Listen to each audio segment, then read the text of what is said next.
tout d'abord, un merci à l'ENSP, à Fabien pour l'invitation, donc à Martha, aux équipes, et pour leur confiance et au public. Donc, pour débuter, donc, je vais commencer par deux citations qui peuvent à la fois être un prélude, un fil conducteur et une postface à l'intervention. Donc, la première citation est de Mathieu Laurette, qui est un artiste contemporain français, surtout célèbre pour avoir tendu une ligne à la fois rieuse et passionnée entre un art rigoureusement conceptuel et une culture populaire, qu'elle soit vernaculaire ou universelle. Donc ses premiers travaux sont composés de nombreux passages à la télévision française, notamment à l'occasion de jeux télévisés, dont il présente ensuite les enregistrements vidéo en contexte d'exposition. Donc pour ne citer qu'un projet, donc son projet stand d'information sur les produits remboursés, qui se développe à partir de 96 et un hit de l'art contemporain des années 90. Donc l'artiste y incorpore toutes les coupures de presse, émissions télévisées qui participent à la popularisation du projet dans la presse internationale. Et le projet consiste en fait à consommer au supermarché sans dépenser d'argent, grâce aux coupons de réduction et aux cadeaux offerts avec les produits. Donc Mathieu Laurette est un artiste particulièrement méthodique qui tient une archive globale et minutieuse de ses travaux au sein de l'art contemporain et de ses interactions avec celui-ci, ou plus largement avec la sphère publique. Donc c'est un artiste exigeant dans le sens où il arrive à incorporer dans sa pratique l'ensemble des éléments ou des données qui participent à la préparation, à la production, à la présentation et à la médiatisation de son œuvre. Donc en 2012, Mathieu Laurette met en vente, par le biais d'un certificat à la galerie Godel del Stampa, la citation suivante en anglais.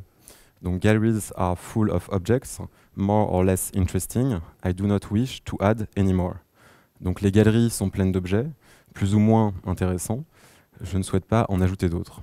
Donc cette citation reprend presque mot pour mot, en changeant simplement un terme clé, donc n'ajoutant presque rien de plus que 9 caractères typographiques. Le statement iconique de l'artiste historique radical de l'art conceptuel, Douglas Hubler, qui écrit en 1969, à l'occasion de l'exposition January 5, 31 1969 de Setsi Globe, The world is full of objects, more or less interesting, I do not wish to add any more. Donc le monde est plein d'objets, plus ou moins intéressants, je ne souhaite pas en ajouter d'autres. Donc la citation se poursuit ainsi. I prefer simply to state the existence of things in terms of time and or place. More specifically, the work concerns itself with things whose interrelationship is beyond direct perceptual experience. Because the work is beyond direct perceptual experience, awareness of the work depends on a system of documentation. This documentation takes the form of photographs, maps, drawings, and descriptive language, DH. Donc en français, je préfère tout simplement affirmer l'existence des choses en termes de temps et ou de lieu. Plus précisément, le travail s'intéresse à des choses dont l'interrelation dépasse l'expérience perceptive directe. Donc, comme le travail dépasse l'expérience perceptive directe, la conscientisation de l'œuvre dépend d'un système de documentation. Cette documentation prend la forme de photographies, de cartes, de dessins et d'un langage descriptif, DH. Donc, cette citation complète peut être comprise qu'une grille de lecture du travail de l'artiste. Cependant, il s'agit ici de mettre en perspective à la fois la saturation d'objets dans le contexte des galeries, des musées ou dans tout contexte expositionnel, avec plus largement la saturation d'objets dans le monde, tel que le dit Douglas Hubler, et la saturation des documentations et des données qui accompagnent ces mêmes objets. Donc il s'agit du moins de s'intéresser dans un premier temps à la question de la saturation dans un contexte étendu, pour revenir par la suite au sujet plus spécifique des données en contexte de musée, donc d'archives ou de bibliothèques. Dans sa citation complète, Douglas Hubler se concentre sur l'existence spatio-temporelle étendue d'une expérience perceptive directe, par le biais de sa propre documentation, donc par le biais de données iconographiques, de localisation et textuelles. Le paradoxe contemporain à la citation d'Hubler est que la situation de surplus qu'il rejette en lien aux objets ne s'applique plus simplement à l'omniprésence des objets de consommation, mais aussi à l'objet d'étude même de Douglas Hubler, c'est-à-dire la documentation d'un fait, d'une expérience, d'une chose.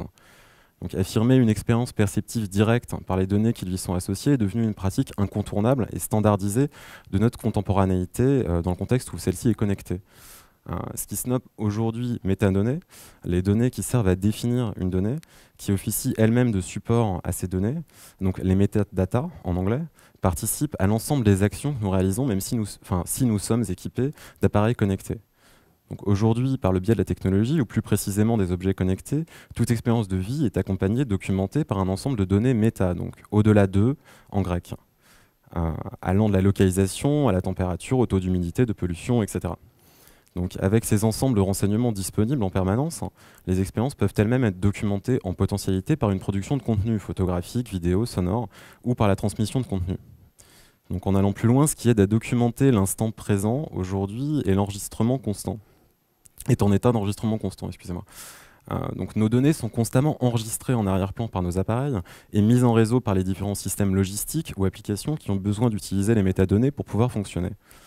Donc ces métadonnées sont automatiquement activées et concernent les contenus, les documents, les objets physiques, mais aussi les personnes, donc les interactions sociales, des phénomènes naturels et ainsi de suite.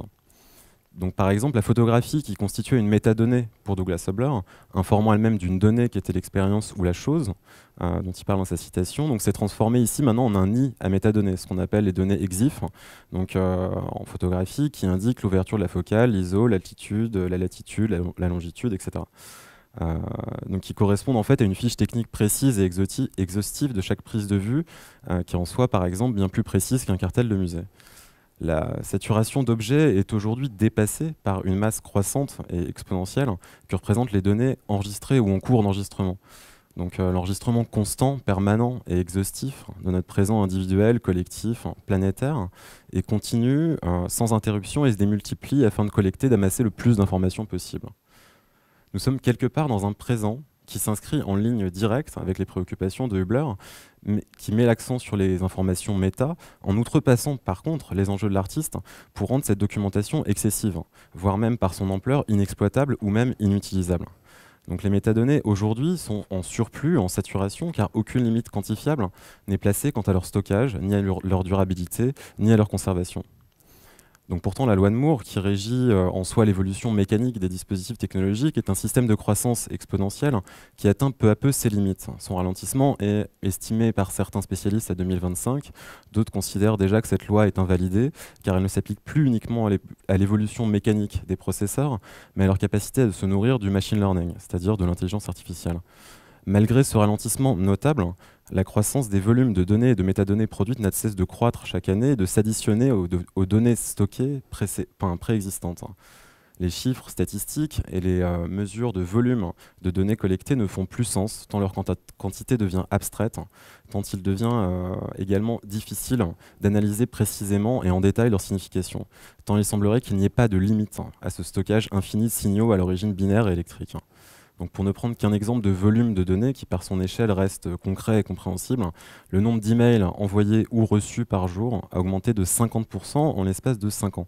Donc on est à 306,4 milliards d'emails envoyés ou reçus par jour en moyenne en 2020, lorsqu'on dénombrait une moyenne de 205 milliards d'emails envoyés ou reçus par jour en 2015.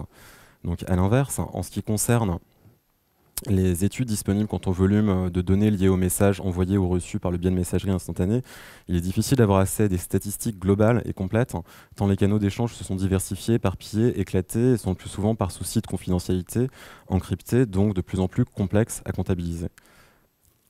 Donc il est d'abord question d'un effet de saturation de ces données immatérielles, d'une saturation indéchiffrable, indécodable, sans finitude en soi en fait.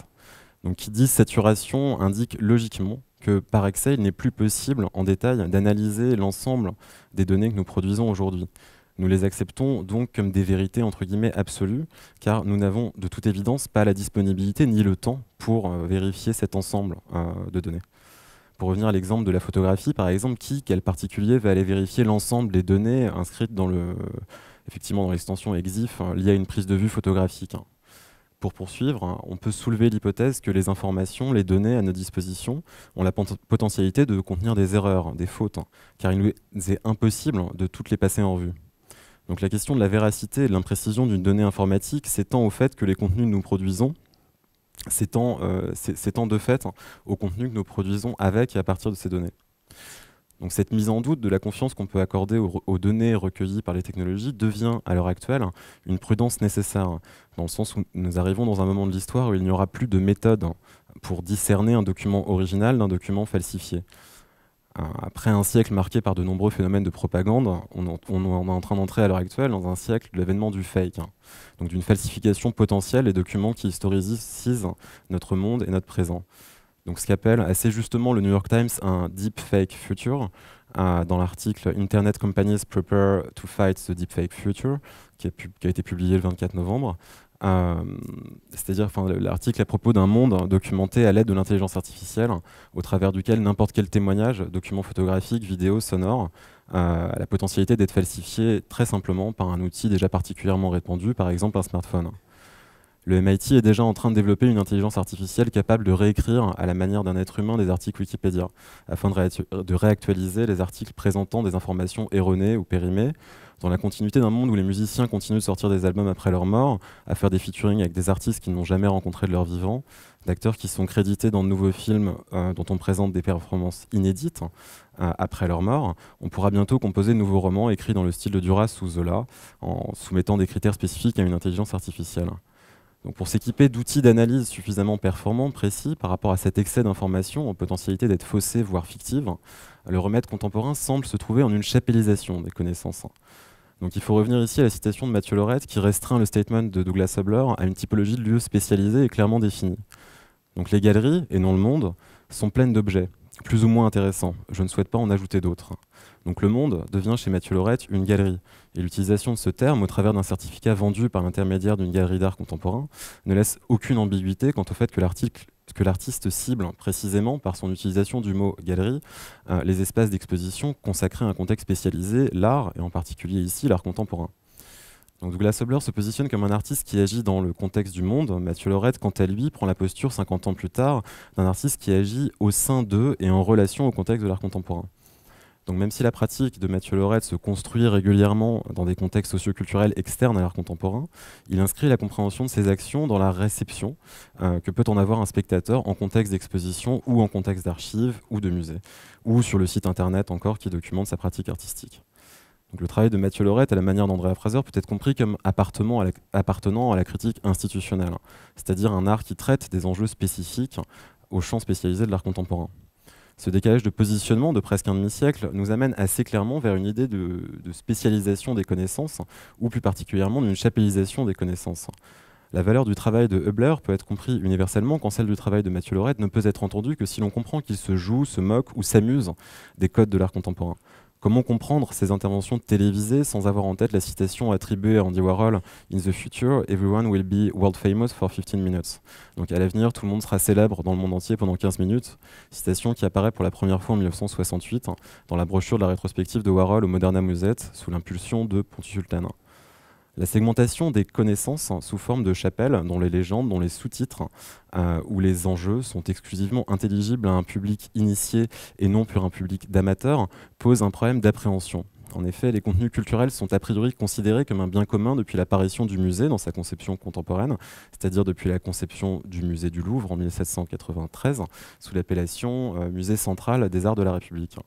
Il y a donc sur le fond un écart manifeste entre la vocation universaliste des contextes culturels et leur chapellisation contemporaine, qui passe par l'utilisation de jargon, de langage excluant, et par le développement de professions destinées à guider un public non initié, c'est-à-dire qui se place et qui place une distance en fait entre le public et l'œuvre.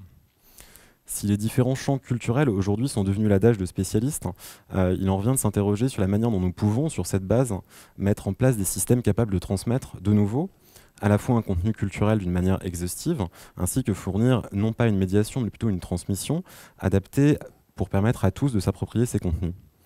Donc il revient ici de se poser une question d'une écologie, étymologiquement la science du logis, oikos, l'habitat, maison, logos, le discours, appliqué aux musées et aux archives, pour tenter de comprendre comment rendre intelligibles, cohérentes, compatibles les données qui y participent. Donc comment rendre accessible, compréhensible, comment résumer, comment expliciter les contenus d'une archive.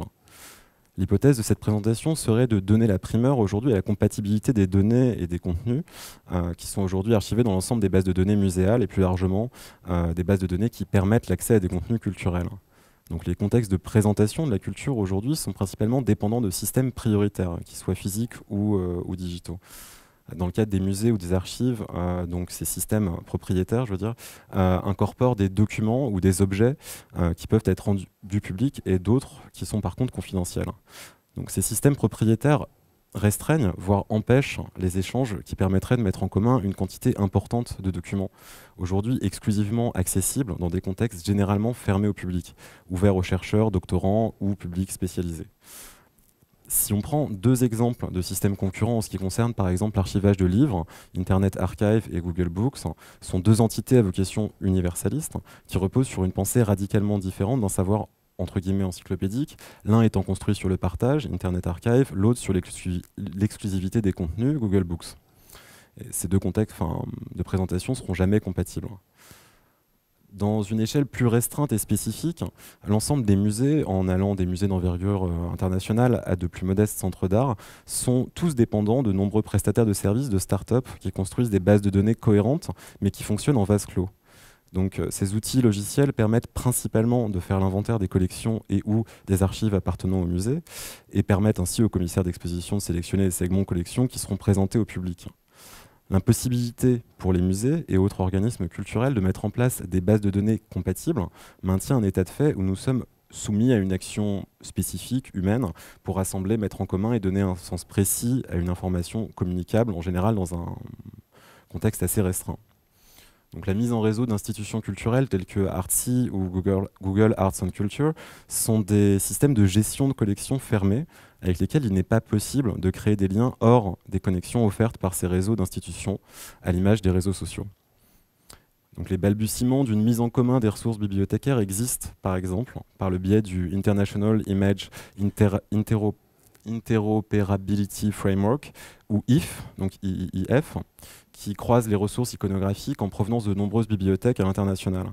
Par exemple, si une bibliothèque 1 possède le SCA d'une première page d'un chapitre d'un ouvrage médiéval, mais la lettrine à l'origine présente sur cette page a été découpée et est présente dans la collection d'une bibliothèque 2, IF va permettre aux deux bibliothèques d'assembler virtuellement la lettrine et la page, et donc de reconstituer un document intégral sans modifier les deux collections des bibliothèques respectives. Seulement, ces initiatives sont encore aujourd'hui complexes, laborieuses, de l'ordre de la prospective, dans le sens où il n'y a pas suffisamment de moyens disponibles pour permettre une mutualisation plus généralisée, cohérente et sélectionnée de ces connaissances.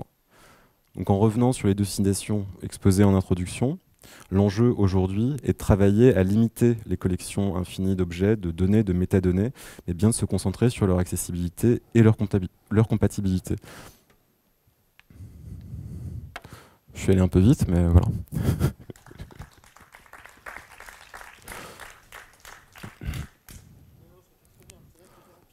Ouais.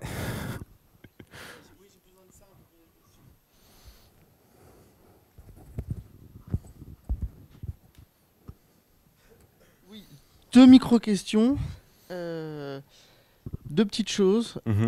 Est-ce que tu pourrais nous en dire un peu plus sur ce qui pourrait s'apparenter à la fois à une dimension parodique? Tu as laissé paraître cette question-là, c'est-à-dire après la dimension parodique, et sur la fin, la question de la mutualisation. La question parodique chez Mathieu, tu veux dire? Chez Mathieu, et de manière générale, voilà, après la mesure de cette chapellisation ou d'une sorte de segmentation comme ça, est-ce que la parodie serait une manière de s'en sortir ou une manière de produire quelque chose? Oui, on peut dire ça comme ça. Je pense que pour Mathieu, quelque part, il y a des gestes qui sont assez référentiels, par exemple à une histoire de l'art dont il est très familier, dont il est très proche aussi humainement.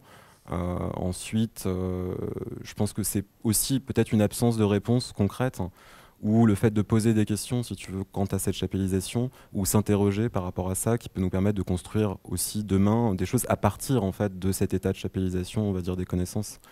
Je vois ça un petit peu comme ça quelque part. Aussi la parodie chez Mathieu, ça c'est quelque chose d'autre, mais c'est vrai qu'elle a lieu avec des confrontations entre par exemple l'univers assez vernaculaire de la télévision française et de l'art contemporain, et donc il montre aussi quelque part c'est quelqu'un qui a du succès, qui génère son propre succès, pas spécifiquement dans le contexte de l'art contemporain, mais hors de ce champ-là. Donc il va avoir des articles dans New York Times, des articles assez publics par rapport à ça, notamment par rapport à ces pièces dans le supermarché.